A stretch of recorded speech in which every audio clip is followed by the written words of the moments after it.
నీవు నమ్మిన మేరకే దేవుడు నీ జీవితంలో కార్యం చేయబోతున్నాడు. దేవుడు కార్యము చేయలేక కాదు కానీ, నీవు నమ్మక దేవుని యొక్క కార్యము నీ జీవితంలో ఆగింది. దేవుడు ఎంత చేయగలడో కాదు, దేవుని మీద నువ్వు ఎంతగా ఆధారపడ్డావో దానిని బట్టి దేవుడు నీ జీవితంలో అద్భుతము చేయబోతూ ఉన్నారు. నీవు ఎంతవరకు నమ్ముతావో అంతవరకు దేవుడు నీ జీవితంలో కార్యము చేయబోతూ ఉన్నారు. వాగ్దానంలో నుంచి మనము చూద్దామండి. మత్తయి సువార్త 9వ అధ్యాయము 29వ వచనము. వారు నమ్ముచున్నాము ప్రభువా అని ఆయనతో చెప్పిరి. అప్పుడాయన వారి కన్నులు ముట్టి మీ నమ్మిక చొప్పున మీకు కలుగుగాక అని చెప్పినంతలో వారి కన్నులు తెరవబడెను. ఆమేన్. దేవుడి రోజు మనతో మాట్లాడుచున్న మంచి మాట, మీ నమ్మిక చొప్పున మీకు కలుగును. ఆమేన్. దేవుడు మనతో చాలా సూటిగా స్పష్టంగా మాట్లాడుతున్నారు. ఎక్కడా కూడా దేవుడు నేను నీ జీవితంలో కార్యము చేశాను అనలేదు, కానీ నీ నమ్మిక చొప్పున జరుగును గాక అంటున్నారు దేవుడు. అమ్మ, నీ నమ్మిక చొప్పున జరుగును గాక అంటున్నారు దేవుడు. నీవు నమ్మిన ఎడల నా మహిమను చూచెదవు అని దేవుడు సెలవిస్తూ ఉన్నారు. నమ్ముట నీ వలనైతే నమ్మువానికి సమస్తమును సాధ్యమే అంటున్నారు దేవుడు. అంటే దేవుడు ఎక్కడ కార్యము చేసినా సరే మన నమ్మికను బట్టి దేవుడు కార్యము చేస్తూ ఉన్నారు. మనం ఎంతగా దేవుని మీద ఆధారపడ్డామో, దేవుడు తప్పకుండా నా జీవితంలో కార్యము చేస్తారు, ఎంత నమ్మిక ఉంచామో అంతవరకు దేవుడు మన జీవితంలో కార్యము జరిగిస్తూనే ఉన్నారండి.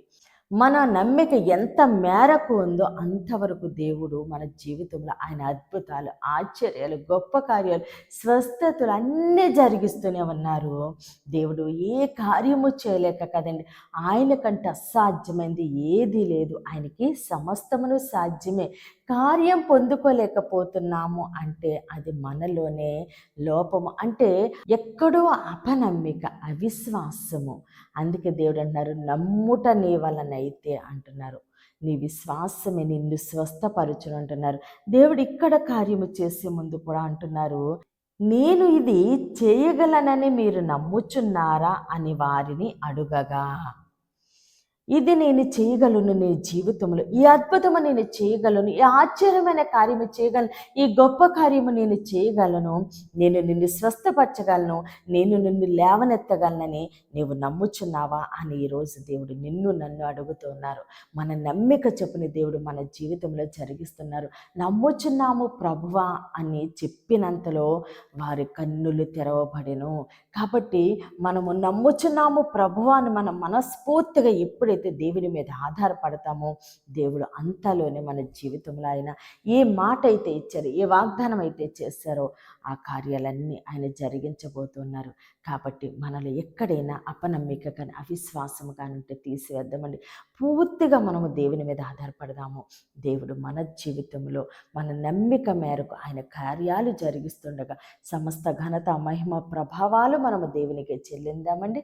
ఈ కొద్ది మాటలు దేవుడు మన వెనుకల్లో దీవించి ఆశీర్వదించునుగాక. ఆమేన్. ప్రేర్ చేసుకుందామని అందరూ కన్నులు మూసుకుని ప్రేర్లేకి వంచండి. మహోన్నతుడ, మహాగణుడ, పరిశుద్ధుడా, నీకే స్తోత్రాలు, వందనాలు తండ్రి. ఇచ్చిన ఈ వాగ్దానం మా జీవితంలో నూరంతలుగా ఫలింపుకు దయచేయండి తండ్రి. అయ్యా, నాలో కానీ మాలో కానీ తండ్రి ఎక్కడైనా అపనమ్మిక ఉంటే తీసివేయండి దేవా తండ్రి. పూర్తిగా నీ మీద ఆధారపడి దేవా తండ్రి. అయ్యా తండ్రి, నిన్ను బ్రతిమాలుతుండగా అయ్యా మా నమ్మిక చొప్పున మా జీవితాల్లో కార్యాలు జరిగించయ్యా. నీ నామాన్ని మహిమపరుచుకోండి తండ్రి. యెరూషలేముకి యేసు నామములోనే క్షేమము కలుగును గాక. దైవజనుల వారి కుటుంబాలు, సంఘాలు, పరిచర్యలు యేసు నామములోనే దీవించబడును గాక. దేవుని మాట పరిచర్యల పాలు భాగస్థులైన ప్రతి ఒక్కరిని దేవా తండ్రి, ఈ వాగ్దానాలు వింటున్న ప్రతి బిడ్డని మీరు జ్ఞాపకం చేసుకుని తండ్రి, వారి జీవితాల, కుటుంబాల్లో తండ్రి మీరు కార్యాలు జరిగించండి తండ్రి. ఏ బిడ్డ ఏ కార్యము కొరకు ఎదురు చూస్తున్నారో ఆ కార్యములని యేసు నామములోనే జరుగును గాక. ప్రతి బిడ్డని తండ్రి నీ చేతులకు అప్పగిస్తూ ఈ చిన్న ప్రార్థన పాద సన్నిధి చేర్చుకోమని యేసుక్రీస్తు అతి పరిశుద్ధ నామమున బ్రతిమాలి వేడుకుంటున్నాం మా తండ్రి. ఆమేన్, ఆమేన్, ఆమేన్. దేవుడు మిమ్మల్ని, మీ కుటుంబాన్ని దీవించి ఆశీర్వదించును గాక. ఆమేన్.